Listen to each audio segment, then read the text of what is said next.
오늘 우리 2부 예배는 이제 헌당 예배 그리고 친구 초청 우리 예배를 드리게 됩니다. 그래서 오늘 아무래도 헌당 예배를 드리니까 성전, 교회에 맞는 그 주제에 맞는 말씀 우리 함께 생각해 보고자 합니다. 이 에스겔서 47장는 물론 40장에서부터 46장까지는 성전이 회복되는 것을 환상 중에 보여주고, 그리고 이제 47장은 그 성전에서 그 성전 문지방에서 나오는 물이 어떻게 이 세상에 영향을 미치는가, 그걸 보여줍니다. 중요한 것은 40장에서 47장 이 모든 것이 실제로 지금 에스겔 선지자가 경험하고 있는 것이 아니고 환상 중에 이렇게 성전이 회복된 성전이 어떻게 세상에 영향을 미칠 것이라는 것을 하나님께서 에스겔 선지자에게 환상 중에서 비전을 주게 되고, 그 가진 비전이 나중에 바벨론 포로에서 해방되어서 다시 성전이 회복되는 이제 그런 모습들을 보여줍니다. 자, 오늘 47장도 하나님께서 환상 중에 보여준 그 비전입니다. 그 비전의 첫 번째 내용이 어떻게 되는가 하면, 하나님께서 이 에스겔 선지자를 통해서 회복될 성전을 이제 46장까지 다 보여줬는데, 오늘 47장을 보니까 그 회복된 성전 문지방에서 물이 흘러나오기 시작합니다. 그래서 그 첫 번째 흘러나오는 물을 청량해 보니까 1,000척이 됩니다. 그리고 그 1,000척이 이게 1,000척이 실제로 몇 미터냐 몇 마일이냐 깊이가 그게 중요한 거. 첫 번째 보니까 1,000척인데 이게 실제 깊이가 얼마냐 그게 중요한 게 아니고, 제 보니까 사람의 발목까지 왔다는 것입니다. 자, 여러분 한번 생각해 보세요. 우리 어릴 때 개울을 건널 때 물이 발목까지 졸졸졸 흐르는 개울, 그거 개울 건너기 어렵습니까? 그렇지 않잖아요. 그 개울 건너는 거 쉽게 건넙니다. 오히려 발이 시원하고 잘 건넙니다. 그러니까 1,000 발목까지 흐르는 물은 어떤 한 사람이 그 개울을 또는 그 강을 건너는데 전혀 영향을 전혀는 아니지만 거의 영향을 미치지 못합니다. 그 발목까지 흐르는 그 개천이나 강에서는 자기 마음대로 뛰어놉니다. 자기 마음대로 강을 건너고 몇 번이나 왔다 갔다 하고 위로도 가고 아래로 갈 수가 있는 것이 발목까지 물이 흐르는 강가입니다. 자, 이런 비유를 통하여서 하나님께서 우리들의 신앙의 비유도 같이 해주고 있는데요. 어떤 성도들은 신앙이 바로 이 물이 발목까지 흐르는 그런 정도의 신앙을 가지고 있다는 것입니다. 무슨 말인가 하면은 발목까지 흐르는 물에서는 자기 마음대로 할 수 있습니다. 물은 있지만 거의 영향력이 없는 것처럼 신앙생활을 하긴 하는데, 교회는 오긴 오는데, 성경을 읽긴 있는데, 예수를 믿는다고 말은 하는데 실제적인 삶은 자기 마음대로 하는 겁니다.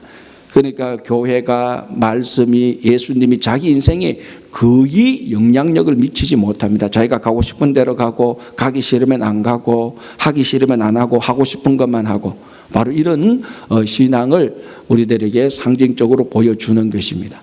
자, 두 번째로 한번 더 1,000척을 또 청량해 봅니다. 더 하니까 이번에는 이 물이 어디까지 흐르는가 하면 무릎까지 오게 되는 겁니다. 자, 여러분, 다시 한번 더 어릴 때 무릎까지 오르는 개울이나 큰 내천을 걷는 적이 한번 생각해 보십시오. 물이 무릎까지 오면 좀 불편합니다. 발목까지 오는 것처럼 마음대로 하지 못합니다. 마음대로 뛰놀지 못합니다. 잘못 뛰놀다가 넘어지기도 하고, 꽤 만약에 물살이 좀 세면은 그 강을 건너는데 좀 불편합니다. 바로 우리 신앙생활도 어떤 사람은 여기 무릎까지 오는 신앙생활을 하고 있는 사람도 있습니다. 신앙생활을 하긴 하는데 이제 세상에 나가면 약간 눈치가 보입니다. 말 함부로 하고 행동 함부로 하려니까 이거 그래도 아닌데, 이렇게 하면 내가 그래도 이거 좋은 이미지가 아닌데, 그래도 내가 교회 다니는데, 그래도 내가 예수 믿는데, 뭔가 모르게 이제 신앙생활이 불편해집니다. 그럼에도 불구하고 물이 무릎까지 오는 강이나 내천을 우리는 언제든지 내 마음대로 건널 수 있습니다. 불편합니다. 불편하지만 불편만 감수하면은 그 강을 다 건넙니다. 무슨 말인가 하면 우리 신앙생활에도 세상에 눈치 좀 보입니다. 그러나 그건 눈치 보이는 정도의 불편함이지 내가 하고 싶은 거 다 하는 겁니다. 교회 다녀도 할 짓 다 하고, 세상에서 다른 사람처럼 똑같이 살고, 그러나 이제 발목보다는 무릎까지 오는 물에 찬 신앙은 하는데 마음이 좀 찝찝합니다. 요 정도까지입니다. 그래도 할 거 다 합니다. 자, 세 번째, 또 일천척을 청량하니까 물이 어디까지 옵니까? 허리까지 왔다고 말합니다. 자, 여러분 다시 한번 또 강이나 그 천을 건널 때 물이 허리까지 오는 강을 한번 건넌 적이 있는 분들도 있을 겁니다. 어떻습니까? 굉장히 힘듭니다. 뭔가 모르게 만약에 강에 물살이 세면은 위협도 느끼고 불안하고, 내가 이 강을 건널 수 있을까? 만약에 물살이 더 세면은 직진으로 건너지 못하고 비스듬하게 이렇게 강을 건널 수밖에 없습니다. 자기 마음대로 못합니다. 물이 허리까지 오는데 자기 마음대로 뛰다닙니까? 자기 마음대로 절대로 못합니다. 그러나 힘들지만은 허리까지 오는 강물을 건너기는 힘들지만 여전히 그래도 자기 힘으로 마음만 먹으면 건너갑니다. 물이 허리까지 오는 신앙은 어떤 신앙인가? 이제 정말로 자기 마음대로 하지 않습니다. 자기 마음대로 하다가 넘어지기도 하고 깨어집니다. 여러분, 물이 허리까지 오는데 자기 마음대로 막 건너다가 자칫하면은 거기에 미끄러지기도 하고 물살에 의해서 넘어지기도 합니다. 굉장히 조심스럽습니다. 물 건너기가 힘드니까. 이것처럼 신앙생활 하는데 굉장히 조심해서 합니다. 왜? 자칫하면 넘어지고 깨어지니까. 이제 이 물이 얼마나 힘들다, 이 강 건너기가 얼마나 힘든다는 것도 알고 자기 힘대로 마음대로 못한다는 것 압니다. 그럼에도 불구하고 허리까지 온다 할지라도 자기가 원하는 대로 바로는 건너지는 못하지만 비스듬하게 건널 수는 있습니다. 때로는 맷집이 약하거나 몸이 약하면 허리까지 오는 그 물에 의해서 넘어지기도 합니다. 그러나 넘어진다 할지라도 허리까지 오니까 다시 일어서서 결국 자기 힘대로, 자기 하고 싶은 대로 합니다. 허리까지 오는 신앙은 뭔가 하면은 굳이 말하자면 교회의 그래도 중직자 정도라고 볼 수 있죠. 교회 직분도 맡고 교회를 열심히 합니다. 평소에 주님의 말씀도 따릅니다. 그러나 결정적으로 중요한 일이 생길 때는 자기 힘으로 합니다. 결정적으로 중요한 일이 생길 때는 마치 물이 허리까지 와도 결정적으로는 자기 힘으로 그 강을 건너는 것처럼 물이 허리까지 오는 이 신앙을 가진 사람은 평소에는 주님의 일대로 하는 것 같습니다. 그러나 진짜 자기 인생을 결정하는 것은 하나님께 맡기지 않고 자기 힘으로 해버리는 이런 신앙을 말하는 것입니다. 자, 한 번 더 일천척을 청량합니다.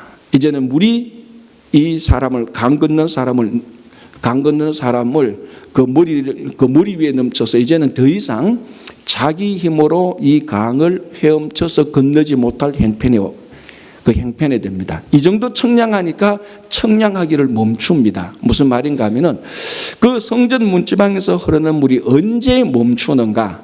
사람이 자기 힘으로 그 강을 건너지 못하게 될 때 물이 멈추게 되는 것입니다. 여러분, 물살이 센 그 강물에 물이 넘쳐서 허리 이상으로 자기 머리 위로 넘쳐가면요, 그 강 못 건넙니다. 그 물살이 새는 대로, 물살이 흘러가는 대로 몸이 흘러갈 수밖에 없습니다. 거기에서는 자기가 살기 위해서는 물살 따라가는 대로 물살을 타야 그 사람이 살 수 있습니다. 아무리 수영 잘한다 할지라도 여러분, 강물이 괄괄 넘치고 그 강물의 깊이가 자기 머리보다 더 넘치면요, 어떤 수영선수라도 그 강 건너지 못합니다. 그 강 건너다가 오히려 죽게 될 위험에 처하게 됩니다. 자, 무슨 말인가 하면은 이 성전 문지방에서 흘러나오는 이 물을, 다시 말하면 이 성령의 충만함을 말하는 것입니다. 우리가 신앙생활 하는데 이 물이 우리 머리를 넘쳐서 헤엄치지 못할 정도로, 다시 말하면 내가 그 강에서 내 삶을 물살에 맡겨야 되듯이 우리가 이 땅에 살아가는데 우리의 모든 삶을 그 성전 문지방에서 흘러오는 생수의 강에 우리 자신을 맡겨야 됩니다. 그는 완전히 이제 내 뜻대로 내 마음대로 강을 건너지 못합니다. 어떡합니까? 물이 흘러가는 대로 따라갈 수밖에 없습니다. 우리가 신앙생활 할 때도 마찬가지입니다. 신앙생활 할 때도 우리 마음대로 하지 않고 정말 하나님께서 하라는 대로, 하나님께서 가라는 대로, 성령께서 인도하시는 대로 따라가는 그런 신앙을 말합니다. 이때 온전해지니까 이때 성전 문지방에서 나오는 물 청량하는 것이 마치게 되는 것입니다. 자, 이제 한 가지 질문을 해야죠. 여러분들 신앙은 지금 어느 단계에 있다고 생각합니까? 발목입니까? 무릎입니까? 허리입니까? 아니면 이 물이 나를 넘치는 그런 물이 됩니까? 뭐 누구한테 물을 필요 없죠. 자신한테 물어보면 되죠. 내가 신앙생활 한다고 하면서 예수 믿는다고 하면서 발목처럼 내 마음대로 하거나 아니면 뭐 좀 불편하지만은 무릎까지 오는 이런 신앙, 아니면은 힘들지만은 허리까지 오는 신앙, 이까지는 다 정도는 다르지만은 여전히 자기 뜻대로, 자기 마음대로, 자기 인생, 자기 원한대로 사는 것입니다. 그러나 정말 오늘 이 성전 문지방에서 흐르는 물이 의미하는 것은 발목도 무릎도 허리가 아니라 이 물이 우리를 완전히 엄습해서 이 강물이 우리를 데리고 가는, 성령께서 우리를 인도하는, 하나님께서 우리를 인도하는 그 인도하심에 받는 신앙이 되는 것을 의미하는 것입니다. 여러분들도 혹시 지금 발목, 무릎, 허리까지 있다면은 다시 한번 오늘 이 말씀을 보면서 내 삶을 강물의 세기에 성령의 충만함에 한번 맡겨보기를 간절히 바랍니다. 자, 그런데 이제 그 다음에는 무슨 내용이 나오는가 하면 이 성전에서 넘쳐 나온 이 물이 어디로 들어가는가 하면 바다로 들어갑니다. 그런데 바다에 들어갔는데 바다에 무슨 일이 생기는가 하면 알고 보니까 그 바다가 죽은 바다였습니다. 그러니까 이 성전에서 나오는 물이 바다에 들으니까 바다가 살아나기 시작하고 바다 안에 있는 물고기가 다시 살아나기 시작하고 바다에 있는 생물이 다시 생명을 얻기 시작합니다. 자, 여러분, 바다가 어떤 곳입니까? 바다는 모든 것을 받는다고 해서 바다입니다. 우리나라 말에. 그러면은 자, 여기 바다가 있는데 바다는 지금까지 모든 곳에서 사방 각지에서 흘러오는 물을 다 받습니다.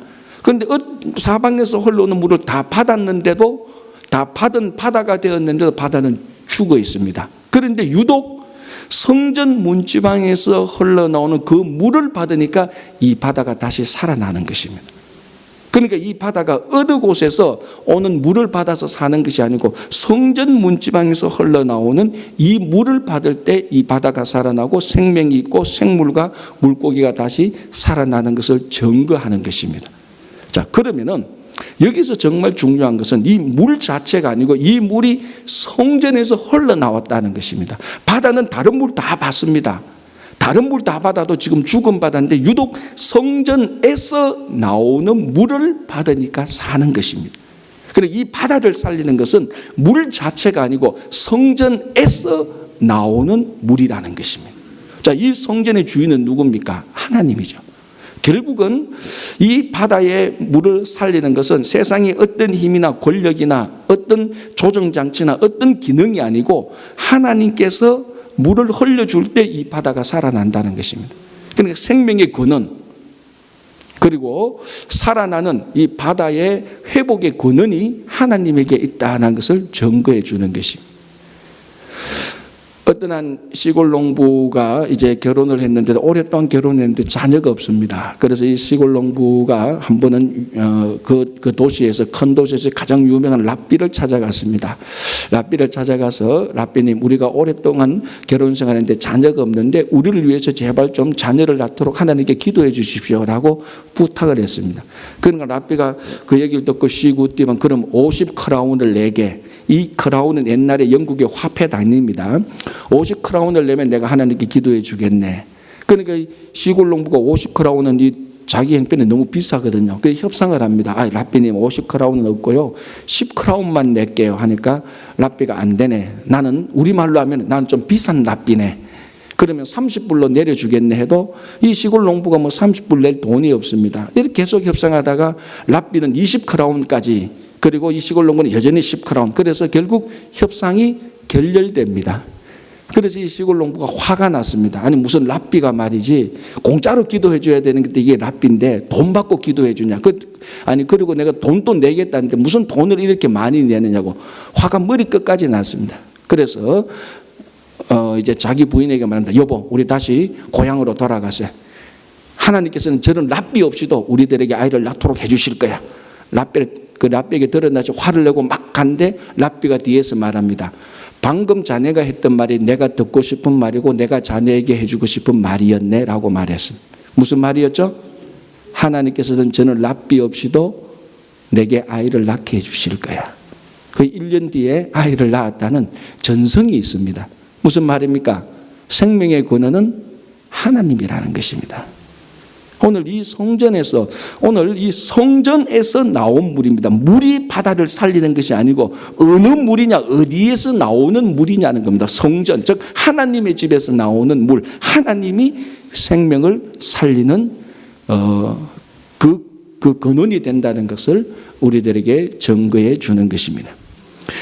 자, 그러면 여기서 또 한 가지 질문이 생깁니다. 아니, 하나님께서 바다를 살리면 하나님께서 전능하시는 분인데 왜 꼭 성전에서 물을 흐르게 해서 바다를 살리느냐고. 그러지 말고 하나님이 바로 바다를 살리면은 하나님께서 바다를 살렸구나, 우리가 금방 알 수 있을 텐데 왜 하나님은 꼭 성전을 통해서 물이 흐르게 하고 그 물로 바다를 살리느냐는 겁니다. 그럼 오늘 이 본문을 가만히 보면 회복된 성전을 높이 올리면서 이 성전이 하나님의 집이다라는 것을 말하고 있습니다. 다시 말하면 하나님은 성전을 통해서 세상을 치유하고 하나님은 성전을 통해서 세상에 생명을 주고 있다는 것을 우리들에게 증거하고 있습니다. 그러면 오늘 이 에스겔 선지자가 바라본 성전은 어떤 성전입니까? 첫 번째 성전이 무너지고 난 다음에 다시 회복될 두 번째 성전의 비전을 보고 있는 것입니다. 이 성전은 첫 번째 예루살렘 성전이 아닙니다. 왜? 에스겔 선지자는 어느 시대 어디 사람인가 하면은 에스겔 선지자는 바벨론 포로 시대 사람입니다. 그 유다에서 포로가 되어서 바벨론으로 포로된 사람이고, 지금 에스겔 전체는 에스겔 선지자가 바벨론 그발 강가에서 하나님께서 주시는 그 환상의 비전을 보고 기록한 것이 에스겔서입니다. 그런데 지금 에스겔 선지자가 바라보고 있는 그 성전, 회복된 그 성전은 첫 번 성전이 아니고 두 번째로 회복될 성전을 보면서 그 회복될 성전 문지방에서 나오는 물이 바다를 살리는 것을 보고 있는 것입니다. 자, 그럼 첫 번 성전은 어디서 무슨 일이 생겼습니까? 우리가 잘 알지 않습니까? 첫 번 성전은 다윗이 재료를 다 준비해 놓고 솔로몬이 세운 솔로몬 성전 또는 예루살렘 성전이라고 말합니다. 바빌론 포로가 되면서 그 첫 번째 성전은 다 무너졌고 파괴되었습니다. 에스겔서를 보면은 첫 번 성전이 무너질 때 상황을 에스겔서 8장에서 그 예루살렘 성전 첫 번 성전에서 무슨 일이 있었는가를 기록해 주고 있습니다. 그 세 가지를 기록하고 있는데, 첫 번째는 뭔가 하면은 그 예루살렘 성전에 어떤 그 담 하나를 헐어보니까 그 안에 각종 곤충과 짐승과 이스라엘 각 족속의 우상들이 가득했는데 이스라엘 장로 지도자들이 그 우상을 섬기고 있는 것을 보여주고 있습니다. 두 번째는 그 예루살렘에서 첫 번 성전 그 북문 쪽으로 들어갔는데 여인들이 담무스 신, 우상이죠, 담무스 신을 숭배하고 있었고, 세 번째는 또 다른 25명의 남자들이 성전 안에서 태양신을 섬기고 있었습니다. 이게 첫 번 성전입니다. 자, 이런 성전을 통하여서는 하나님께서 이런 첫 번 성전을 통하여서는 문지방에서 생수의 강이 흐르도록 하지는 않죠. 그래서 하나님께서 이 첫 번 성전을 다 무너뜨리고 예루살렘 성전이 무너뜨리고 다시 하나님께서 회복될 두 번째 성전의 환상의 비전을 보이면서 그 성전 문지방에서 흘러나오는 그 물이, 그 성령 충만함이 바다를 살린다라는 것을 말해주고 있는 것입니다.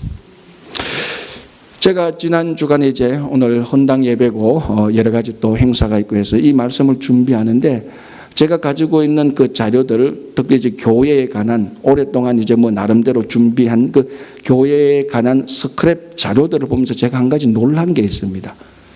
어제 그 자료들을 쭉 훑어보는데요, 얼마나 많은 제가 가지고 있는 자료들이 교회의 죽음에 대해서 경고하고 있는지 모르겠습니다. 그래서 제가 그 자료들 제목만 한번 뽑아봤습니다. 제가 있는 가족들, 그 내용을 말할 것 없고요. 볼게요. 제가 한 7, 8가지 제가 가지고 있는 자료에 그 자료의 제목만 읽어드리겠습니다. 교회가 죽어가고 있다, 이런 제목. 그 다음에는 문 닫은 유럽 교회 건물들 옷, 가게, 체육관, 술집으로 변신. 그 다음은요, 영국 감리교회가 죽어가고 있다. 그 다음은요, 미래교회가 죽어가고 있다. 그 다음은 영국 교회가 피 흘리며 죽어가고 있다.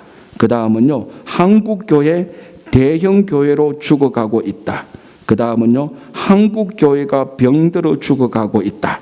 그 다음은요, 미국인들은 교회에 대해서 55%가 줄어들고 있다고 말하고 실제로 42%가 죽어가고 있다고 말하고 있다. 이 제가 가지고 있는 자료들 쭉 보는데요, 제가 어제 아래 깜짝 놀랐습니다. 아니, 교회에 대한 자료들을 쫙 훑어보니까 가장 강력한 메시지가 뭔가 하면 교회가 죽어가고 있다는 것입니다. 이 자료들이 쭉 보면 언제부터인가 하면 2000년부터 자료들, 제일 앞에 있는 자료가 2000년 자료거든요. 그러니까 18년 동안 자료를 쭉 보니까 전부 다 교회의 죽음에 대한 이런 내용들입니다. 또한 15년 전에 영국에서 영국 사람들이 가장 존경하는 사람이 누군가 하니까 그 당시 영국 사람들이 가장 존경했던 사람들이 넬슨 만델라, 그리고 예수님은 전혀 영국 사회에 영향을 끼치지 않는 최하위 인사로 분류되어 있고, 그 당시 인기 가수였던 브리티스 스피어스라는 여가수보다도 인기면에 있어서 예수는 훨씬 뒤떨어져 있고 영향이 전혀 못 끼친다고 영국 사람들이 설문조사를 했습니다. 교회의 죽음에 대해서 얘기하고 있습니다. 지금 이게 2000년부터 전 세계의 교회를 바라보면서 던진 메시지인데, 지금 이 분위기가 어떻습니까? 만약에 여기에다가 우리 이민교회의 본질적인 문제점까지 더해버리면은 이거 정말 첫번 성전, 예루살렘 첫번 성전이 무너지는 바로 그 지금 분위기하고 그 현상하고 똑같습니다. 제가 이걸 볼 때, 야, 이 분위기 이 정도 같으면 지금 바벨론 왕 느부갓네살이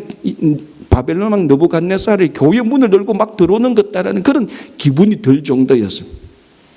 자, 여러분, 지금 교회의 죽음이 이미 20, 30년부터 계속해서 강력하게 경고되어졌고 실제로 그런 현상들이 일어나고 있는데, 이런 상황에서 우리가 듣고 싶은 가장 중요한, 정말 들으면 속이 시원할 메시지는 뭡니까? 교회는 여전히 살아있다. 교회가 여전히 세상을 살리고 있다는 이런 메시지 아닙니까? 이런 메시지를 우리가 듣고 싶어 하는 거죠. 그런데 사실 교회에 관한 메시지를 보면, 언론을 보면 이런 메시지는 별로 나타나지 않습니다. 대부분은 교회에 대한 위협, 교회에 대한 죽음의 경고, 이런 것들을 하고 있습니다. 그런데 오늘 에스겔서 47장을 보니까 정말 우리가 듣고 싶어하는 메시지가 나타나는 겁니다.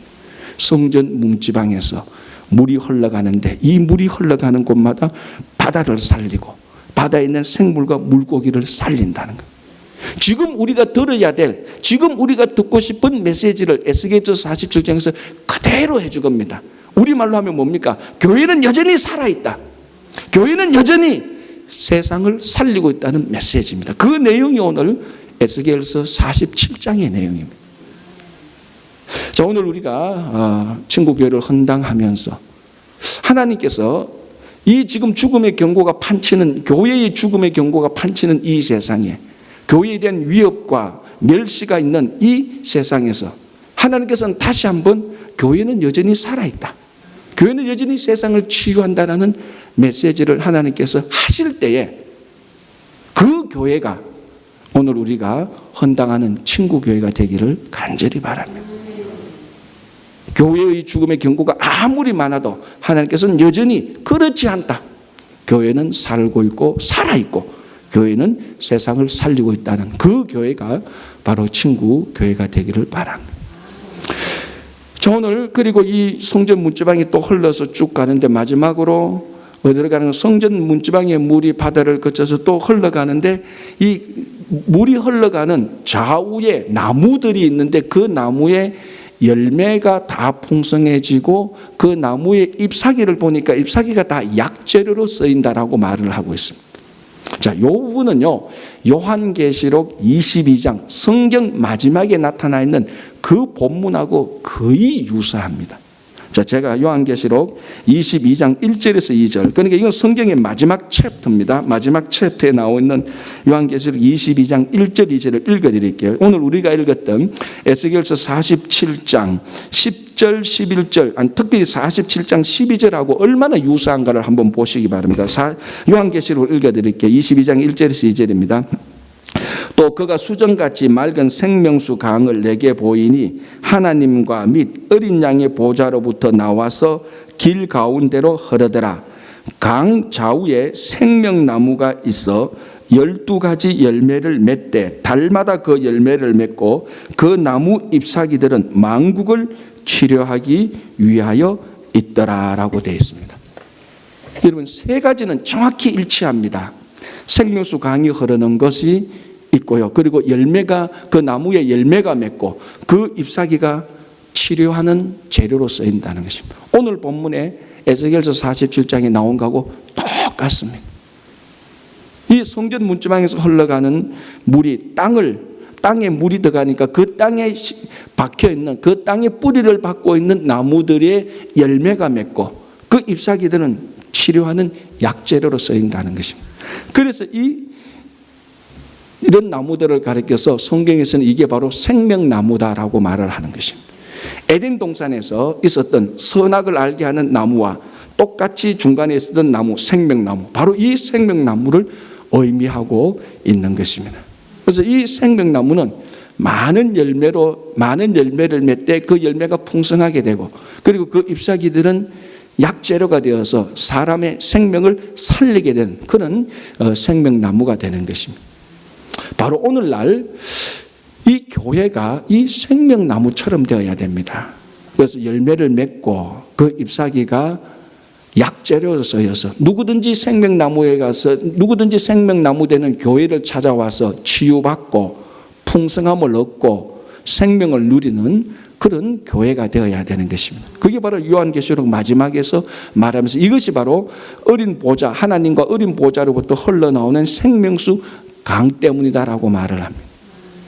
여러분, 요한복음 7장을 보면은 예수님께서 이렇게 말씀하십니다. 누구든지 목마르거든 내게로 와서 마셔라. 그리고 누구든지 성경에 이런 것 같이 나를 믿는 자는 그 배에서 생수가 흘러 넘칠 것이다. 다시 말하자면 바로 이 생명의 근원, 그리고 생명나무의 근원, 그리고 이 나무의 열매를 맺게 하고 이 나무 잎사귀가 약재롭게 쓰는 결국 그 근원은 오늘날 예수 그리스도로부터 나온다는 것입니다. 그래서 예수 그리스도로부터 나오는 그 생수가 바다에 갈 때 예수로부터 나오는 그 생명의 물이 바다를 살리고, 예수 그리스도로 나오는 그 물이 땅에 흘러 들어가게 될 때 그 땅에 있는 나무에 열매가 맺고 그 나무 잎사귀가 약재로 쓰인다는 것입니다. 그래서 오늘 이 성경 본문은 에스겔서 47장은 성전에서 흘러나오는, 즉 예수 그리스도로부터 나오는 이 생수의 강이 바다를 살리고 땅을 살리는 것입니다. 근데 여러분, 요한계시록을 보면요, 요한계시록 14장에 보면은 큰 두 짐승이 나타납니다. 첫 번째 짐승은 어디에서부터 나타나죠? 바다에서 한 짐승이 나타나고요. 두 번째 짐승은 땅에서 짐승이 나옵니다. 다시 말하자면은 요한계시록 13장까지는 바다와 땅을 사탄의 하수인 되는 이 두 짐승이 다 점령하고 있습니다. 그래서 바다를 죽이게 하고 땅을 황폐하게 하는 것입니다. 바로 에스겔 선지자가 바빌론에게 포로 잡혔을 때 예루살렘 성전은 완전히 다 묻어서 그 땅은 황폐하게 됐어요. 그때에 회복된 성전 문지방에서 흘러나오는 물이 바다에 생명을 주고, 땅에 그 물이 땅에 들어가서 그 땅에서 죽어 말라 비틀어졌던 나무를 다시 살려서 그 나무가 생명나무가 되고 열매를 맺게 하고 사람을 치유하는 약재료가 되게 하는 것입니다. 그래서 성전에서 흘러나오는 물, 예수 그리스도로 나오는 이 생수의 강이 사탄이, 세상이 점령하고 있는 땅과 바다를 다시 생명과 생명나무로 만들어주는 것입니다. 그 일을 하나님께서는 하나님 스스로 하지 않으시고 성전을 통해서 하신다는 것. 다시 말하면 지금 오늘날 교회를 통하여서 하나님께서 땅을 살리고 바다를 살린다는 것입니다. 바로 오늘 우리가 헌당하는 친구교회가 하나님께서 사용하시는 그 교회가 되어서 이 교회로부터 하는 사역들을 통해서, 이 교회에서 하는 기도를 통하여서, 이 교회에서 하는 예배를 통하여서, 이 교회에서 하는 복음 전파를 통하여서 땅과 바다를 다시 살리는 그런 놀라운 일이 계속해서 일어나기를 간절히 바랍니다. 기도하겠습니다.